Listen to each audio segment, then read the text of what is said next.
There was once upon a time, and all people have stories. They're wrong. Let her take all she wants, set him behind. It's not your fairy tale, no. Have him take all he wants, don't be afraid. All these are parts. Hi, hello. I am Aderick Elauria, a student of PUP. Have you heard the story of escaping? If not, let me give you an idea. Hear me out, okay? For over years of studying, we were always taught that art is a beautiful masterpiece. And indeed, it is truly a beautiful masterpiece. But it doesn't end there because it has a lot more to discover. Art is magical, full of enchantment. Have you ever felt being in the magical world of art? I have been there, and it was really unforgettable. How I wish I can also bring you there. Oh, I have an idea. Instead of overthinking things right now, in this world full of mystery, let me bring the magic in you. Brace yourself as I welcome you to the magical world of art, an enchantment of escaping the real world.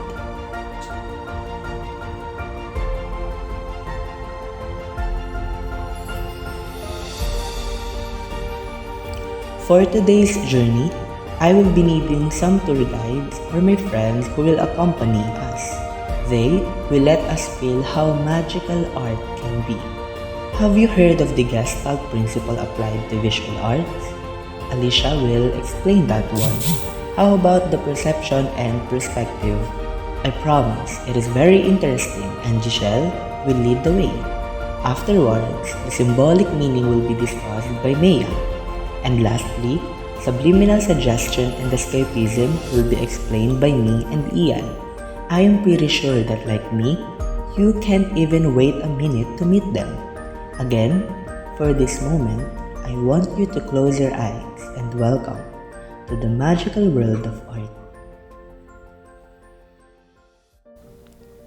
Good day, my name is Alicia Pedreza and I will be discussing the Gestalt principles applied in visual arts.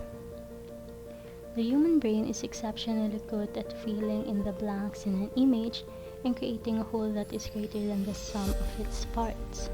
It is why sometimes we see faces in things like tree leaves or sidewalk cracks.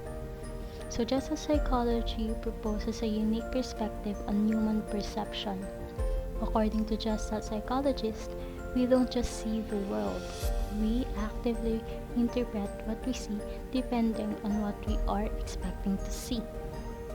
So what I mentioned a while ago, we see faces in things like tree leaves or sidewalk cracks, or filling in the blanks in an image, creating a whole that is greater than the sum of its parts.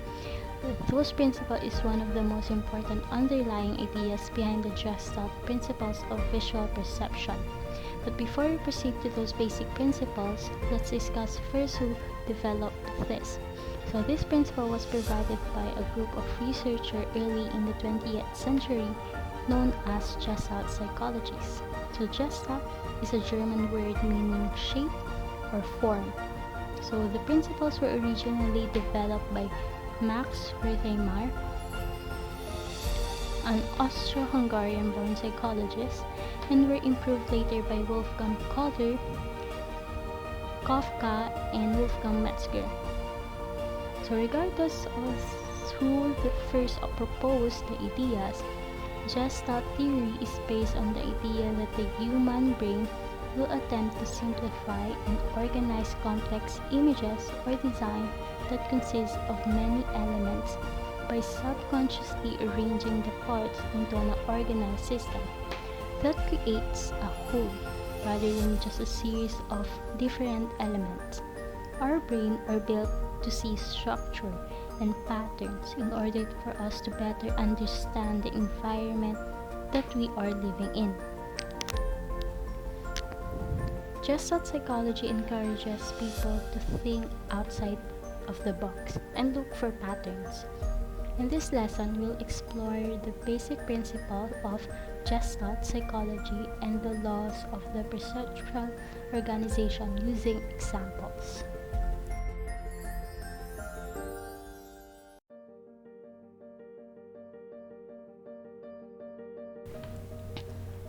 So there are 6 individual principles commonly associated with Gestalt theory: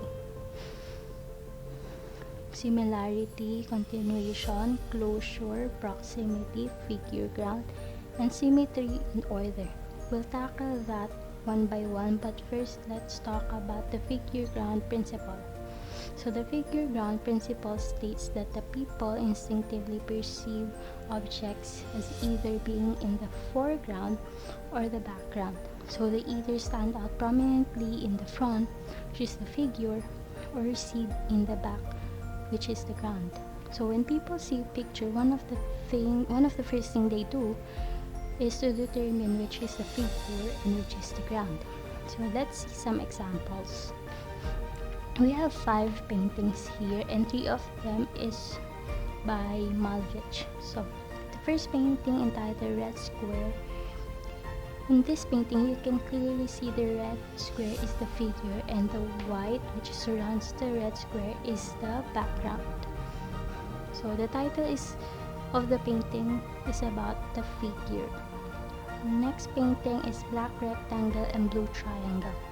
So in this picture, we have 2 figures. So the blue triangle is the upper figure, and the black rectangle is the lower figure, and the white is the background. Again, the title of the painting is about the figure. Next painting is White on White. So the white figure blends with the white ground. At first, it will be hard to tell, but if you take a look at it, they have like different color, like different kinds of white. Yung nasa background is more like yellowish or dirty white, and yung nasa front ay more like yung white talaga as in. So the white figure na square na yon, na super white, is the figure, and the yellowish white is the background or ground. So this time, the title of the painting is both about the figure and the ground. Next painting is Zen painting. Here you can see less figure siya pero more ground. The figure here is the like ink, the mountain, trees, and the 2 person right there. This figure. And the next painting naman, opposite siya nung Zen painting. Yes, it is a painting by Alfonso Osorio. Horror. So more figure siya, less ground. Okay. Another example where things get interesting is when the foreground and the background actually contain 2 distinct images, like this. Okay, next. So some people will immediately see the tree and the birds when viewing the logo for the Pittsburgh Zoo and PPG Aquarium, while others will see the gorilla and the lion staring at each other. So in general terms, your brain will interpret the larger area of an image as the ground and the smaller as the figure. So as shown in the image kanina, though you can see the lighter and darker colors can really influence what is viewed as the figure and what is viewed as the ground. So let's proceed to the next principle. The next principle is principle of similarity. So this principle is very easy to understand because it is a human nature. to group like things together. So in Gestalt, similar elements are visually grouped regardless of their proximity to each other. They can be grouped by color, shape, or size. So similarity can be used to tie together elements that might not be right next to each other in a design. So when things appear to be similar to each other, we group them together. Next. So for instance, in this image, the squares here are all equally spaced and the same size, but we automatically group them by color, even though there's no rhyme or reason for their placement.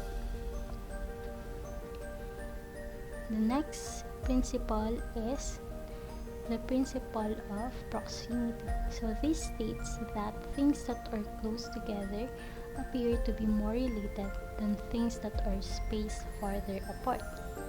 Next. For example, in these pictures, so the only thing differentiating the group on the left from those on the right is the proximity of the lines, and yet your brain interprets the image on the right as three distinct groups. Next, so another example is the painting where a group of apples and a group of green fruits can be seen in one painting, although nasa isang painting lang sila, since yung mga green fruits and yung mga apples ay magkakadikit and yung green fruits magkakadikit, you group them as two distinct groups. Okay. And next is the principle of closure. So this principle states that when we look at the complex arrangement of visual elements, we tend to look for a single recognizable pattern. In other words, when you see an image that has missing parts, your brain will fill in the blanks and make a complete image so you can still recognize the pattern. Next. The principle of closure allows your eye to follow something like dotted line and to its ends. Like this example. So the mind connects the line to form the squirrel. Although hindi na complete yung drawing ng squirrel, we still know that is squirrel, right? So next. So closure is quite often used in logo designs. For example, the logo of the World Wildlife Fund. So large chunks of the outline for the panda are missing, but your brain has no problem filling in the missing sections to see the whole animal. Last but not the least is the principle of continuity. So the principle of continuity states that elements that are arranged on a line or curve are perceived to be more related than the elements not on the line or curve. Next. So in the image shown, for example, the red dots in the curved line seem to be more related to the black dots on the curved line than to the red dots on the straight horizontal line. That's because your eye naturally follows a line or curve, making continuation a stronger signal of relatedness than the similarity of color. Okay, the next principle and the last principle is the law of symmetry and order, which is also known as Prägnanz. It is a German word for good figure. So what this principle says is that your brain will perceive ambiguous shape in a simple manner as possible. Next, for example, a monochrome version of the Olympic logo is seen as a series of overlapping circles rather than a collection of curved lines. Next, here's another good example. So your brain will interpret the image on the left as a rectangle, circle, triangle, even when the outlines of each are incomplete because those are simpler shapes than the overall image. So those are the basic principles of Jechielle. So again, It is similarity principle, continuation principle, closure principle, proximity principle, figure ground principle, and symmetry and order principle. Before we end the discussion, let me share this drawing or picture first. So this drawing is from the book Little Prince. So the narrator intends for people to see his drawing is a boa constrictor eating an elephant, but most adults can see the hidden elephant and think the drawing represents a hat. Throughout The Little Prince, the narrator's drawings allow Saint Exupery to discuss concepts that he would not be able to express adequately in words. So drawings can always suggest a way of imparting knowledge that is more creative and open to interpretation, and thus more in line with the abstract perspective of children. Because it must be interpreted, this drawing is an example of a symbol.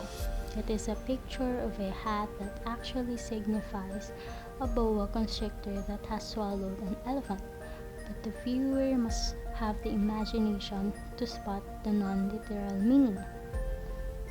So what am I trying to say here? So this visual form is categorized as representation because it is more than a plain imitation.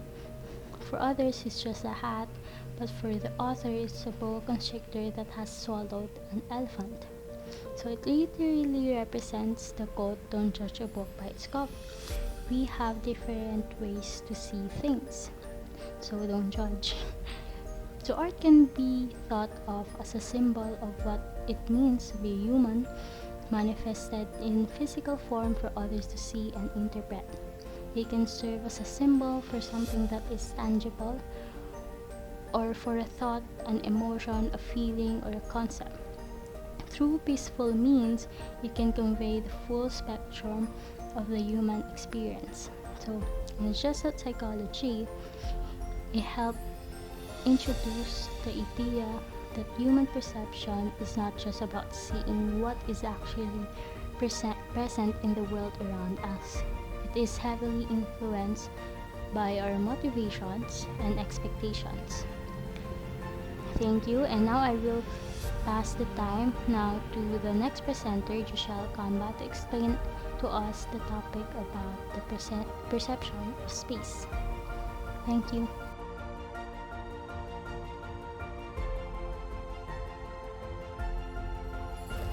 I am Jechielle Camba and I will discuss Lecture 10.2, the perception of space, mainly the perspective.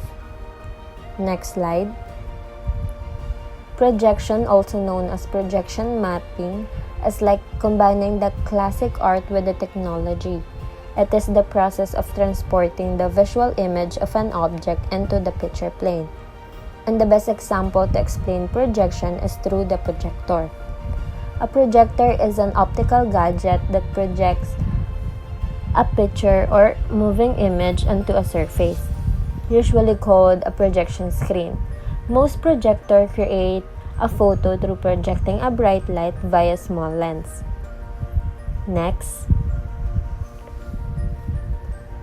Before projector, there is camera obscura. Camera obscura is actually a Latin word and translates to dark chamber. It was actually Renaissance artist and inventor Leonardo da Vinci first described this mechanism that make drawing a perfect perspective much easier to achieve. In its simplest form, a camera obscura is a box-shaped device with a small hole in one of its walls, and when it gets bright outside, light enters through the hole and projects an upside-down picture of an object or image outside, which reflected onto the mirror, and using a lens, it projects the image outside for a larger visual. The picture shows the actual representation of camera obscura. Next slide.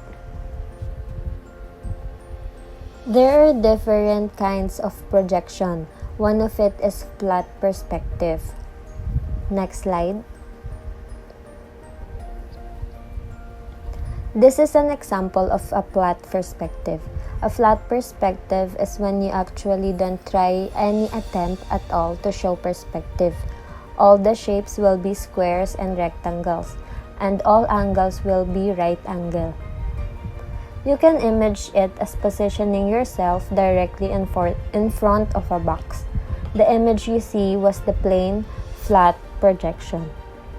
Next slide. Another example of flat perspective is the Egyptian arts, the art of Egyptian hieroglyphs. They commonly use flat perspective forward-facing figures whose faces are in profile. The image of an Egyptian arts had to be accompanied by a text, otherwise it was inactive. They believed that an image without inscription was one that served no purpose. To an Egyptian, it was considered dead. Why are almost all Egyptian drawings are flat? The goal in an ancient Egyptian art was to show the body as completely as possible. Heads are almost always depicted in profile view and two-dimensional art. The nose, mouth, chin, and eye is much more expressive than a full-face portrait according to an Egyptian. Also, this will represent all the elements that allow this disease to continue to exist. They represent anything necessary to nourish the disease and will allow him to survive in the afterlife.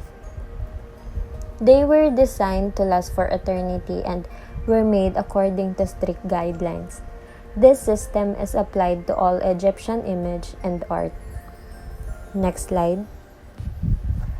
As you can see, all Egyptian art look the same. It is for a very good reason. It is often based on religious beliefs. Egyptian art people were drawn using some fairly strict and consistent rules. The chest and eye of the person is drawn as if looking at the person from the front. The hips, legs, and head of a person are drawn as if looking at them from the side. Men were drawn with one foot ahead of the other. Often the feet are separated with one slightly in front of the other to show both. The legs were also made in profile in order to show the knees and muscles. Next slide. In perspective projection, the farther away the object from the viewer, the smaller it appears. This property of projection gives an idea about depth. Next slide. This is the principle of perspective. The nearer the object, the bigger it looks, and the farther, the smaller. Next slide. Example of this is The Scream by Edvard Munch, 1891. Next slide. Also, The Stairway to Heaven by John Warren, 1984. Next slide. First, what is perspective? Perspective is the art of using lines and linear representations to create the illusion of space, near or far. Next slide. The term bird eye view can also be referred to as a plan view or shoot from above. A bird eye view is an elevated view of an object from above with a perspective as though the observer were a bird, and this can also link to aerial photography, allows you to see a larger area. Next is the horizon line or eye level view, referred to a physical or visual boundary where sky separates from land and water. It is actually height of the viewer's eye when looking at an object, interior scene or an exterior scene. Lastly is a worm's eye view. It is a view of an object from below, as though the observer were a worm, the complete opposite of a bird's eye view. It can be used to look up to something to make an object look tall, strong, and mighty, while the viewer feels powerless. Next slide. Vincent van Gogh, The Starry Night, painted in 1889, as an example of bird's eye view. Next slide. This is Christina's World by Andrew Wyatt, 1948, an example of worm's eye view. Next slide. An example of horizon or eye level view is the Hay Wain by John Constable, 1821. Next slide. Linear perspective drawing. Linear perspective is actually a technique used by artists to create the illusion of depth and space using relative size and position of a group of objects. Next slide. The one-point perspective. One-point perspective is a drawing method that shows how things appear to get smaller as they get further away, converging toward a single vanishing point of the horizon line. It is a way of drawing objects upon a flat piece of paper or other drawing surface so that they look three-dimensional and realistic. Next slide. Example of one-point perspective is Canaleto's Arrival of French Ambassador in Venice, 1735. Next slide. And the Holy Trinity by Masaccio, 1425, which became the first painting which applied linear perspective. Next slide. Two-point perspective is a linear perspective in which parallel lines along the width and depth of an object are represented as meeting at two separate points on the horizon that are 90 degrees apart as measured from the common intersection of the lines of projection. In two-point perspective, drawings are often used in architectural designs and interior designs. They can be used for drawings of both interiors and exteriors. Next slide. Example of two-point perspective is Jose Honorato Lozano, view of entrance from San Sebastian Street to Our Lady of Carmen Church, 1862. Next slide. Also the Dance Class, 1874, painted by Edgar Degas. Next slide. In three-point perspective, our lines recede toward one of the three vanishing points. The three vanishing points make up a triangle with the viewer's center of vision roughly in the middle. Next slide.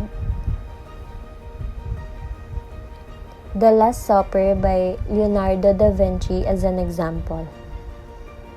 Next slide. As shown on the picture, multi-point perspective is when you use more than three primary vanishing points. This is the most common type of perspective we can observe in the real world. Next slide. This is Laila and Majnun at School, 1494 by Bizet. This is a painting with no application of perspective and is called zero-point perspective. In zero-point perspective, no vanishing points exist. As a result, the image contains no depth. Zero-point perspective is commonly an artwork that is accomplished by disposing of information available in the natural world. Next slide. The artists of Renaissance were actually interested in creating a convincing illusion of space. And one of its ways they achieved that was by using the technique called atmospheric or aerial perspective. Atmospheric perspective has two components. One is forms of distance represented with less clarity than forms in the foreground. If we look at the painting, mountain range don't have the detail that we have when we look at the trees that close to us. Number 2, it is seen more atmospheric and tends to look lighter or bluer. Atmospheric perspective is based on the way that we visually experience the world. Next slide. Architectural rendering or architectural illustration is the art of creating three-dimensional image showing the attributes of a proposed architectural design. Architectural rendering are often categorized into three subtypes: exterior renderings, interior renderings, and aerial renderings. Exterior renderings are defined as image where the vantage point or viewing angle is located outside of the building, while interior renderings are defined as image where the vantage point or viewing angle is located inside of the building. Aerial renderings are similar to exterior renderings. However, their viewing angle is located outside and above the building, looking down or usually at an angle. Next slide. This is an example of exterior renderings where the vantage point or viewing angle is located outside of the building. Next slide. This is another example of exterior renderings. Next slide. The perspective drawing in interior design or interior renderings, as what I have said earlier, this is defined as image where the vantage point or viewing angle is located inside of the building. They are drawn to give an accurate depiction of the facing wall in addition to observation of both receding side walls. Interior design proved to be slightly harder because it is made to present understandable, precise, and factual image. Next slide. This is an example of perspective drawing in interior design. Next slide. What is organic architecture? Organic architecture is a type of architectural design wherein buildings are inspired by, built around, and blend in with their natural surroundings. The term organic architecture was coined by an American architect, Frank Lloyd Wright. Organic designs do not try to infringe on nature but instead coexist alongside it, creating a composition that celebrates and is in conversation with the natural world. An organic architecture refers to its relationship with nature and unified use of styles and natural materials that create a cohesive whole, meaning parts that fit together well and form a united whole. Next slide. Example is The Falling Water by Frank Lloyd Wright, 1939. Next topic will be 10.3 Symbolic Meaning, Psychoanalyzing the Artist and the Art. It will be reported by Ms. Barbosa.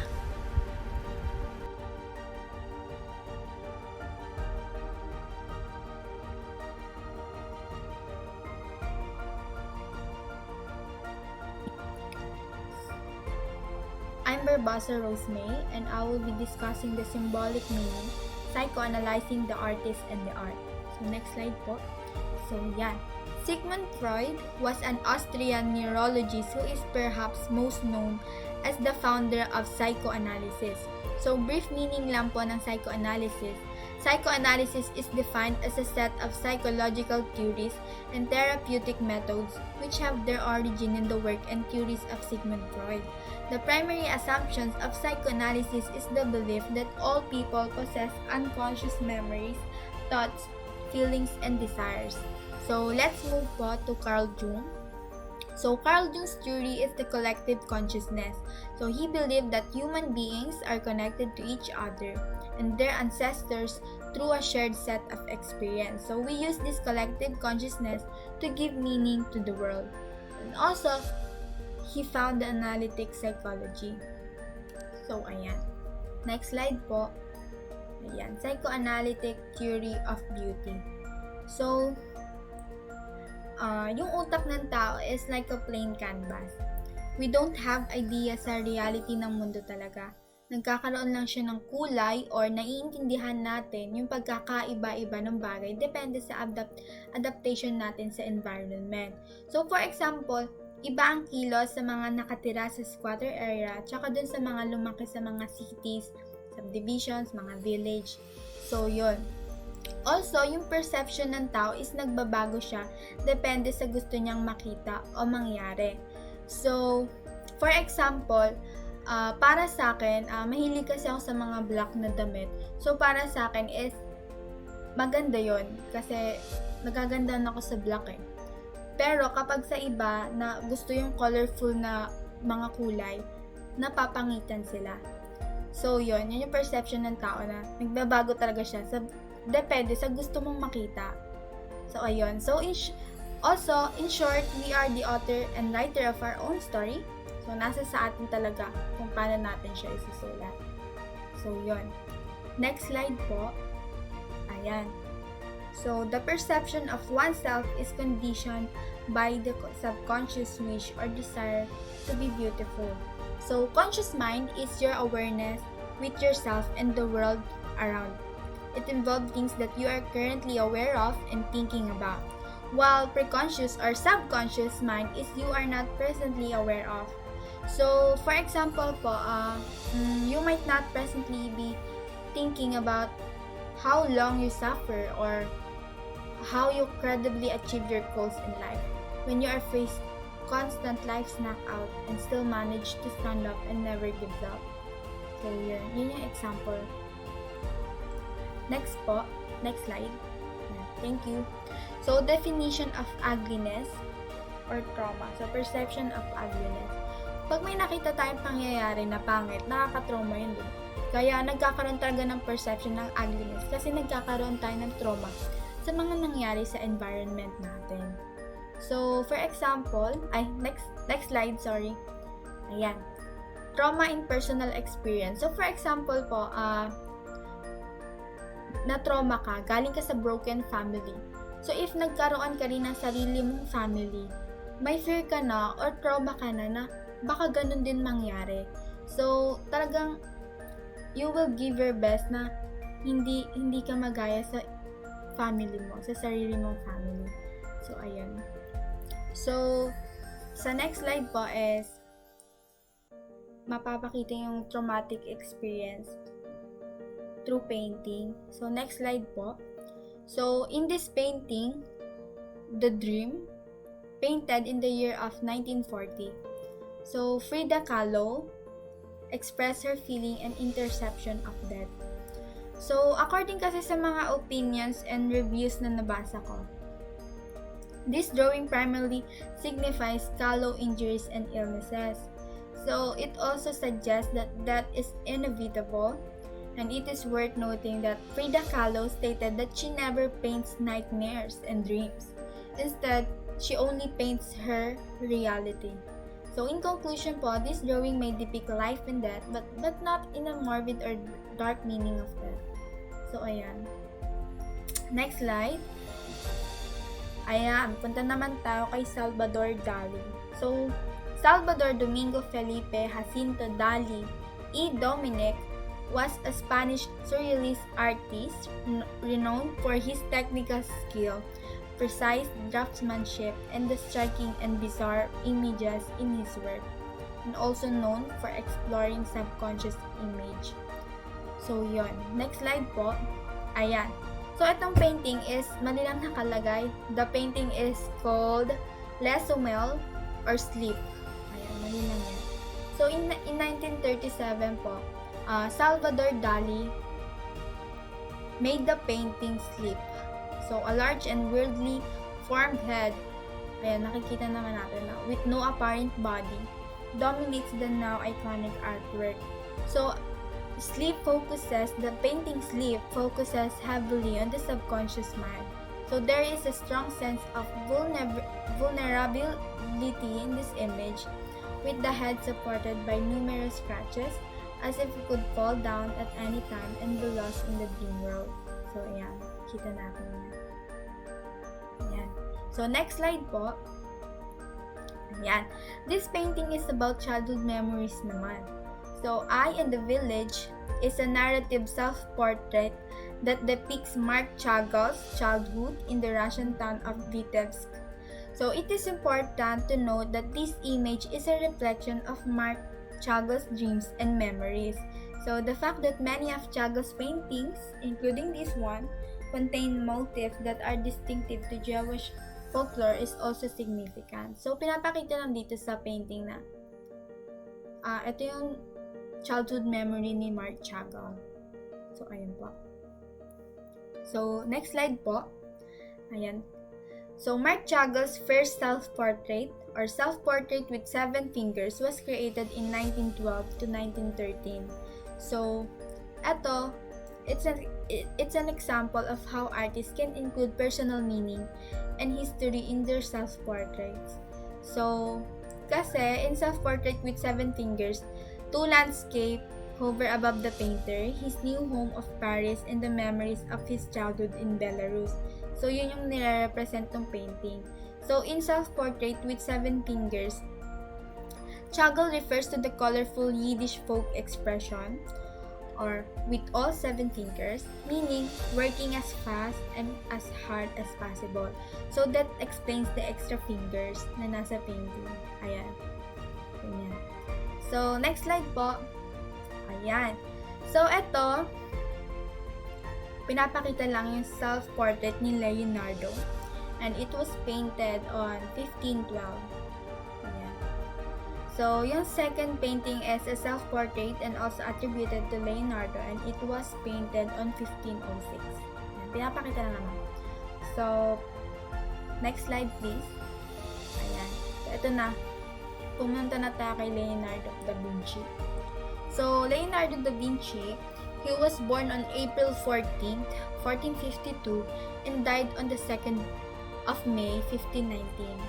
So, Leonardo da Vinci is the illegitimate son of a 25-year-old notary, Ser Piero, and a peasant girl, Caterina.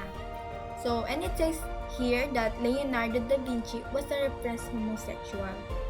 So, yun. Sa mga susunod na slide, maintindihan pa natin yun. So, next slide po. Ayan, thank you.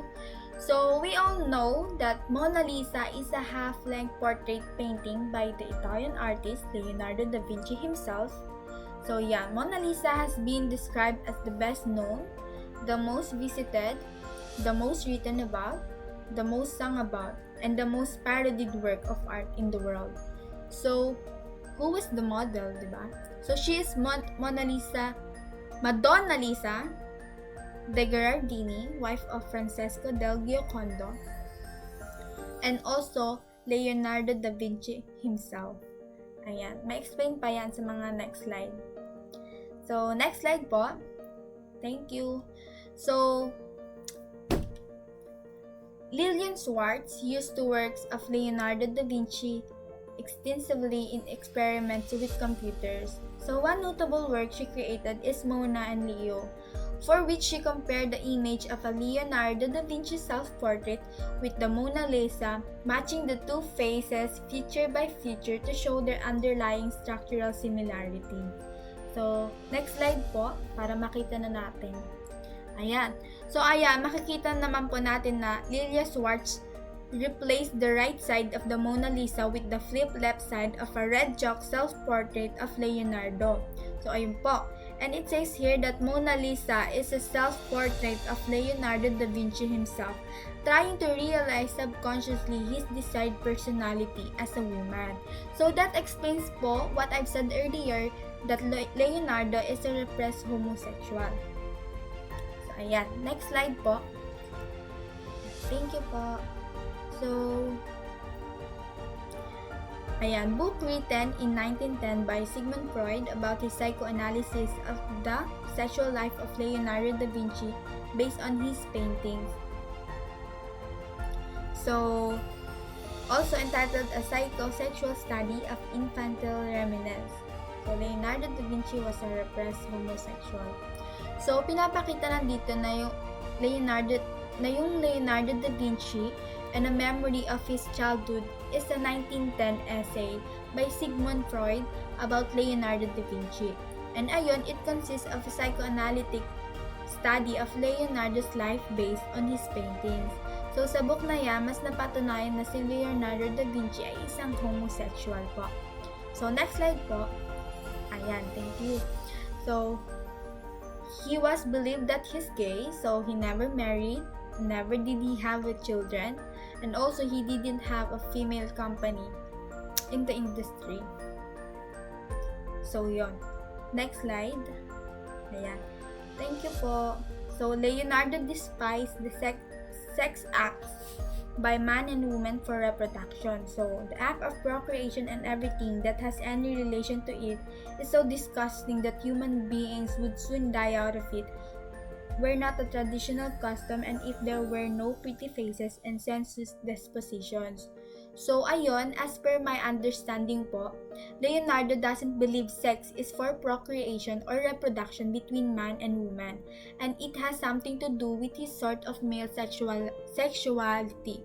So, he preferred the company of and beauty of men. That's why he strongly disdains sex acts by man and woman for procreation. So, rather, he believes sex for procreation was created because of the traditional custom that man and woman should maintain to keep the critical piece of culture passed on its way. Ayun. Next slide po. So, ayan. So, Saint John the Baptist is a high Renaissance oil painting on walnut wood by Leonardo da Vinci sa Paris. So, ang pointing gesture of Saint John toward the heavens suggests the importance of salvation through baptism that John the Baptist represents. So, ayun, model was Giacomo Caprotti da Oreno or Salai, a male servant and assistant of Leonardo for more than 20 years. So, yan. Giacomo, nickname niya is Salai or Il Salaino, meaning the little devil. Also po, it described him as a graceful and beautiful youth with fine curly hair. Ayan. Next slide po. So, ayan. Another painting ni Leonardo da Vinci, Bacchus, or the God of Wine, pero originally Saint John in the Wilderness yung tawag dyan. And it was painted on 1516. So, model was Giacomo or Salai again. So, next slide po. Yan, thank you.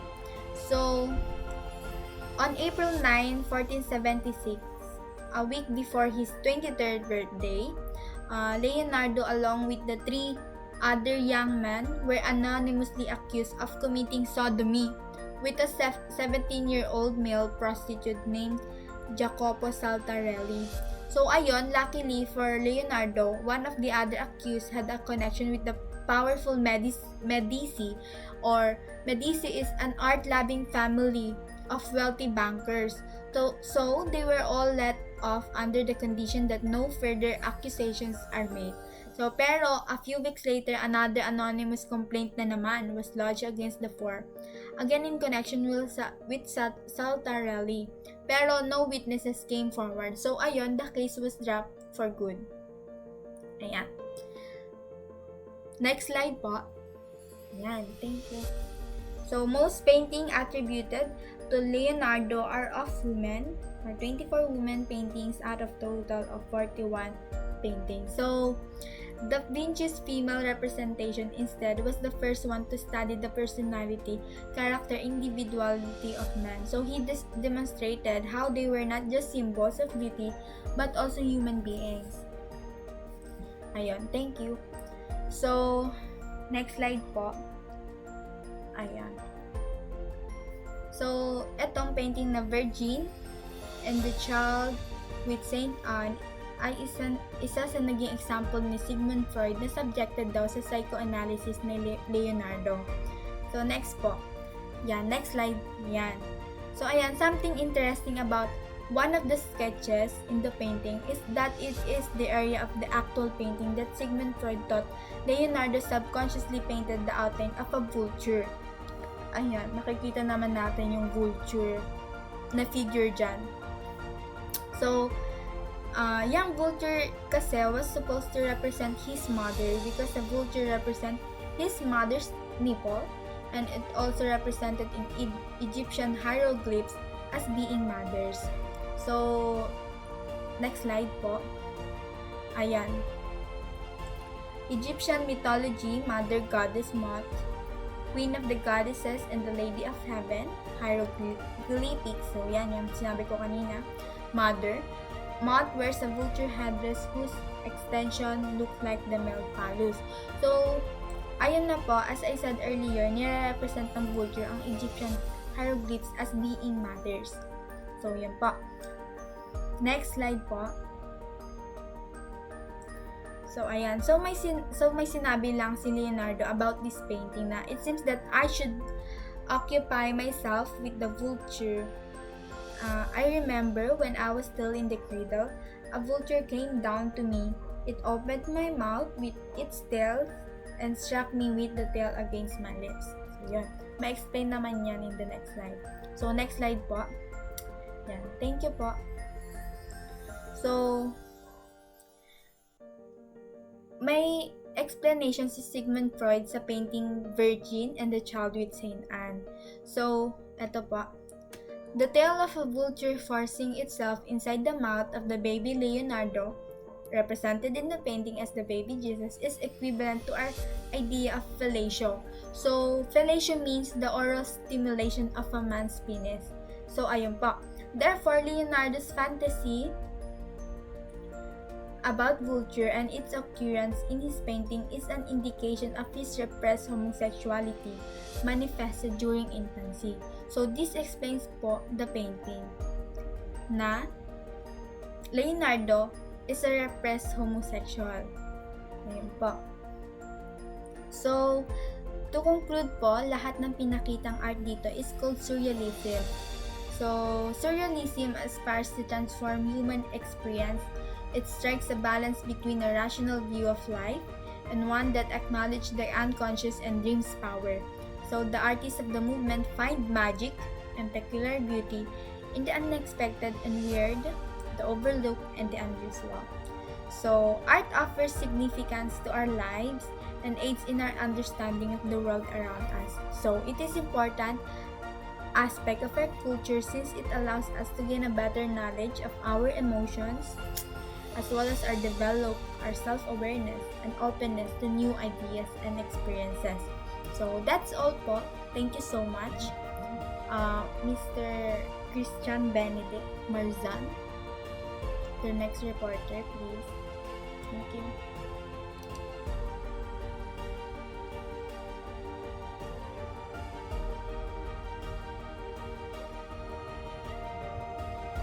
Great day everyone, I'm Christian Marzan from the group number 5 and I will be reporting one of the topics under lecture 10.4 which is the subliminal suggestion. Next. The term subliminal message might not be new to our ears since it has already been widely used for many years. Some of us might be familiar with it through the presence of it in some songs or music videos that we watch and listen from our favorite artists. It mostly happens when we play a certain song backwards or watch a music video and then we can hear or see something strange and bizarre in it. But what exactly is the definition of subliminal message? Next. According to Urban Dictionary, subliminal message is defined as anything that sends you a message without your knowledge of it. It includes words or images that are presented below our conscious awareness. One basic example of it would be a short frames that was cut into a video feed where the subliminal message appears so quickly. It was so quick that you won't notice it at the first watch. On the other hand, supramental messages are presented for longer periods of time to a point that we can consciously notice them. I'm finished defining the subliminal message. Now some of you might be wondering how and when it started. Next. According to Business Insider, it was during the year 1957 when the subliminal advertising was born. It happened when a market researcher named James Vicari inserted words "eat popcorn" and "drink Coca-Cola" in a movie. The word is very obvious and long enough to be noticed, but too short for the viewer to be aware of it. This resulted for 18.1% and 57.8% increase in Coke and popcorn sales respectively. Unfortunately, it was also revealed that it was just a hoax. Next. Until today, after almost 7 decades, subliminal message is still a useful and relevant approach, especially in the advertising and music industry. The application of subliminal message in these industries that may resulted for controversy, but bad press is better with no press. Next. But how do we exactly apply it? How can we subliminally advertise certain products and deliver subliminal message through songs or music videos? Here are some of the examples. These are some of the companies that use subliminal message. For the first example is the company FedEx. At first, we think this is just a normal logo that spells out their company name, but when you look closely, the white space between the letter E and X forms an arrow. This small detail simply shows and delivers a message that they are raring to go since they belong in the industry of transportation. Next. Second example is the Amazon. Just like the first example, it looks like a normal logo that spells out their company name, and the arrow seems that it has nothing to do with it and it's just there for design. But the real symbolism behind the arrow that points out the two letters actually means that they have everything you need, from letter A to Z. Next. Lastly, the Toyota. The logo looks unique, and what makes it even more unique is that it actually spells out the company name. At first, I cannot really see through their logo the spelling of Toyota, but after looking at the right picture, it is more clear and I can't get off my eyes on looking at it. By seeing these meaningful logos from big companies, I can say that the person who's responsible for this is so creative. It only shows how these companies are so serious about their businesses that they spend time to make logos that will represent their brand as a company. It is also a smart move for them since it is a great opportunity for them to increase the brand recall, increase their sales, and their engagement with the customers. Next. The next set of examples that I will be showing is the use of subliminal message in songs and music videos. Next. First example of a song that has subliminal message is a song called Stairway to Heaven from the band Eagles. The song is about transporting the listeners into a more mystical view of life. But when you play it backwards, the alleged message of the song would be completely different and talk about Satan. Consequently, despite a lot of respected magazines labeling it as one of the greatest and most iconic songs of all time, it was also named as one of the most controversial songs of all time. The second example of a song is the Hotel California from the same band, which is about the excesses of American culture and certain girls they knew. Just like the first example, when it was also played backward, it will convey very different message that talks about Satan. Next. For the music videos, I will just use one music video reference from Taylor Swift. The music video is from her 2017 comeback song, Look What You Made Me Do. The first picture shows Taylor at her bathtub surrounded by pearls and diamonds. But you can also see a dollar bill near her left shoulder, which during the first watch, you will not see it immediately. Next.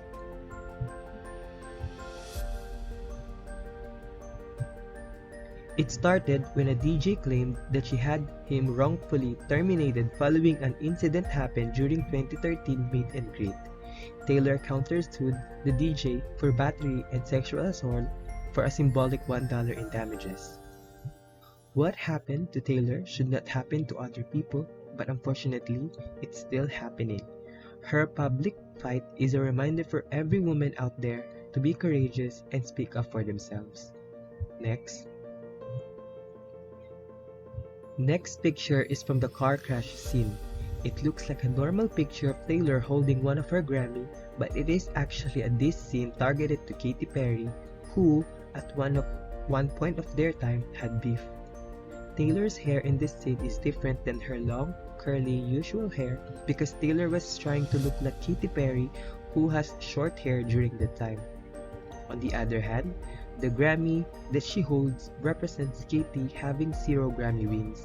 It is like Taylor's mocking her for not winning a single Grammy in her entire career. Take note, the Grammys is the highest award show in the music industry, so winning it is like a validation that you're doing really great in the field of music. Next. The last pic is the motorbike scene where Taylor's lifting 2 motorbikes. The logo of her previous record label includes motorbike, and this scene represents that she's the only one carrying her previous record label. And when I say carrying, it means that she's the only artist, despite of having a lot of signed artists under this label, that made this record company relevant and earned profit. For the context, she had beef with her previous record label because they sold her master recordings to Scooter Braun, who bullied her before. Next. In conclusion, subliminal message can be both good or bad approach. It depends on the purpose of a certain song, advertisement, or image. It can be beneficial and can stir a pot at the same time. It is beneficial because no matter how controversial the delivery of subliminal message is, it will still earn them profit, and bad press is still a press. It can also stir pots, especially in the music industry. It can start a big drama between 2 artists, so we must be careful on when, where, and how are we going to put it. The next reporter would be Elauria, and he will be discussing the next part of this lecture.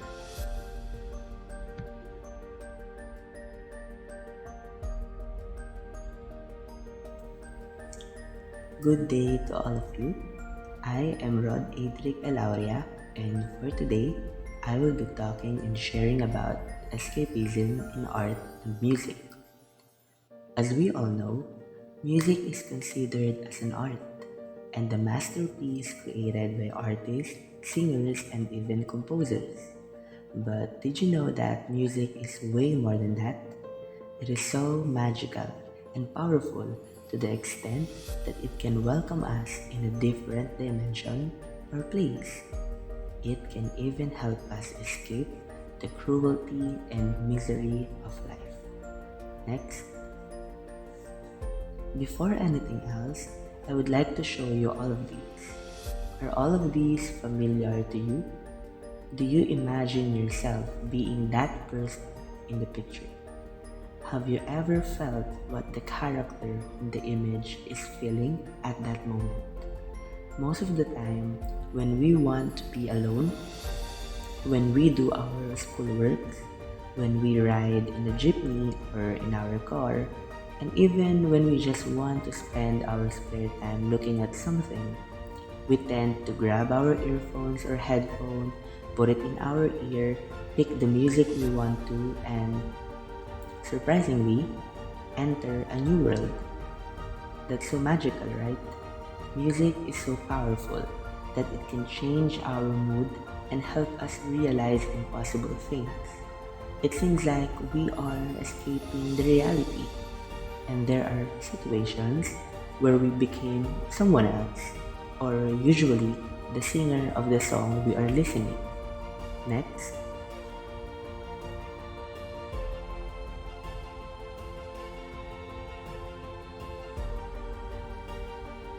For today, we are going to talk about escapist theory of music by Arthur Schaffner. Just a little bibliography to know him better. Schaffner was born on the 22nd day of February, year 1788, and died on the 21st of September, year 1860. He was actually a German philosopher and was greatly known for his 1818 work entitled The World as Will and Representation. In this book, He differentiated music from any other forms of art. He even said that it is apart from all the types of art. He wrote that in music, the copy or repetition of what's the natural state in the realm of world doesn't matter at all. Music is so powerful and can even impact the innermost nature of man, and can only be found between the innermost being of the world and of our own self. Next, according to him, music is as immediate an objectification and copy of the whole will as the world itself is. Indeed, the ideas are multiplied phenomenon of which constitutes the world of individual things. Therefore, music is by no means like the other arts, namely a copy of the ideas, but a copy of the will itself, the objectivity of which are the ideas. And for that reason, the effect of music is very much more powerful and penetrating than it is of the other art. For this, others speak only for the shadow, but music is more on the essence. At first, to be honest, it was really hard for me to understand his definition of music and why he considered it as the answer to the misery of life. Sounds ridiculous, right? But let me tell you why. According to what I have read, before understanding his definition of music, let us all consider first his point of view in what life is. In his writings, he always claimed the will to live. He is a philosopher who is most concentrated in the concept of will to live. For him, it is the desire of people to continue living despite of all the negativities happening. It is unbreakable and unstoppable that even we are living in a world full of sufferings, we always choose to live. Human beings are in a constant battle of suffering and boredom, and the will to live is always between suffering and desire that can only be found within someone based on his experiences. Therefore, with this logic, he concluded that art is therefore one of the illusions through which we can feel, experience, and understand another person's will, pain, suffering, and inner struggle without actually experiencing them in reality at first hand. He also concluded that music is the highest and fullest form of art because it is relatively easy to understand. It can be appreciated by anyone, but also because it is the only art that has a direct connection with our soul. Music is a universal language that can be understood by anyone. It doesn't matter if you don't speak the same language as anyone else, music transcends these barriers. Next. Music, unlike any other forms of art, is more on the value of what's within the artist. It is more on the will of someone, the pain and struggles, as well as the reason behind doing that music. Unlike any other forms of art, it is more on the essence and not on the shadow only. Indeed, it is so powerful that it can control and manage one's emotion, feelings, mood, action, and perspective of the world, even if we do not understand the language. It is not only the copy of ideas and symbolic materials, but more on reflecting one's life, and that approach helps us to visit and enter a different dimension of the world as we escape the cruelty of the reality. Real life is a constant pain and suffering. We have to accept that, but through music, we can feel what illusory life feels like with so much comfort and pleasure. Through one's will, we can be able to explore more of the illusory life. Next, I have chosen here two of the great quotes of Schaffner. The first quote says that without music, life would be a mistake. For me, it only wants to say that music has the power to lose track of ourselves, and for a moment, we forget all the pain, struggles, failure, devastation, and all the negativities. Hence, we become free of the cruelty of reality. Imagine if we can't even pause for a while with music. Imagine if all the burden will be stuck up and filed up in our mind and there is no music who can save us. Imagine if we feel non-stop sufferings every day. Do you think we will still consider life as a gift? Do you think people would be still thankful for it? Or they will feel like living is really a mistake? And that only signifies how powerful music can be. On the other hand, the second quote says that life is good, death is better, but the best is not to have been born at all. It only states that living our lives is actually good. Experiencing all of these, learning in our mistakes, and being able to grow and stand on our own is indeed exceptional. But death is way better because it is the point in our life wherein we do not have to suffer at all. All the pain and struggles will be solved and will just fade away. But it is the best to not have been born at all, simply because you will not feel the pain from the beginning till the end. You do not have to live first and suffer before you die. But I believe that it is only applicable when there is no music. In this exhausting, stressing life we live, music is our rest. And with music, we paint the world with the colors we always wanted to see. And we appreciate every single thing more than how it should be. Next.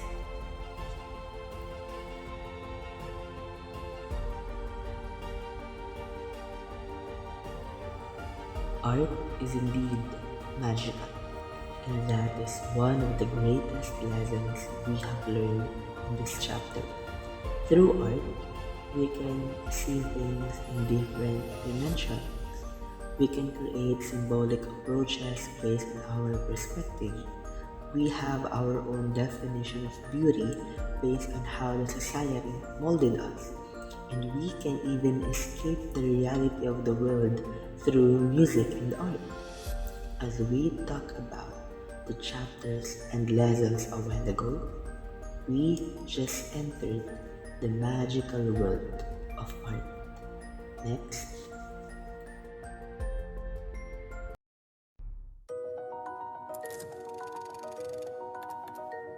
There was once upon a time, and all people have stories. They're wrong. Let her take all she wants, set him behind. It's not your fairy tale, no. Have him take all he wants, don't be afraid. All these are parts.